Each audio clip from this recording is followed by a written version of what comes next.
వర్గుల ప్రకారం సింహద్వారం అనే వీడియో చాలా మంది అడిగారు. అసలు వర్గుల ప్రకారం అసలు ప్రధాన ద్వారం ఎక్కడ పెట్టాలనేది చాలా మందికి కన్ఫ్యూజన్ ఉంది. ఇక్కడ చూడండి, ఆ నుంచి అహా వరకు ఉండే వర్గులు ఉంటాయి కదా. సో వర్గులు అంటే ఇక్కడ ఏం లేదండి, ఆ పేర్లు, ఆ నుంచి అహా వరకు ఉండే పేర్లు ఉంటాయి కదా, ఆ పేర్ల మధ్యలో ఉండే వ్యక్తులు అసలు సింహద్వారం ఎక్కడ పెట్టాలనేది ఒక పాయింట్. సో వీళ్ళకు 100% ఒక టాప్ మోస్ట్ అంటే పడమర ఫేసింగ్ అండి. ఆ నుంచి అహా వరకు ఉండే పేర్లకు టాప్ మోస్ట్ వచ్చేసేసి ఇది.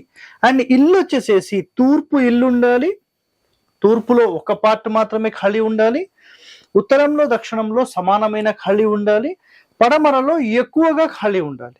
ఇది కండిషన్. సో ఇలాంటి వాస్తు రహస్యాలు మీరు తెలుసుకోవాలంటే మన ఛానల్ని వెంటనే సబ్స్క్రైబ్ చేయండి. దీన్ని తూర్పు ఖండం అంటారు. Okay, thank you.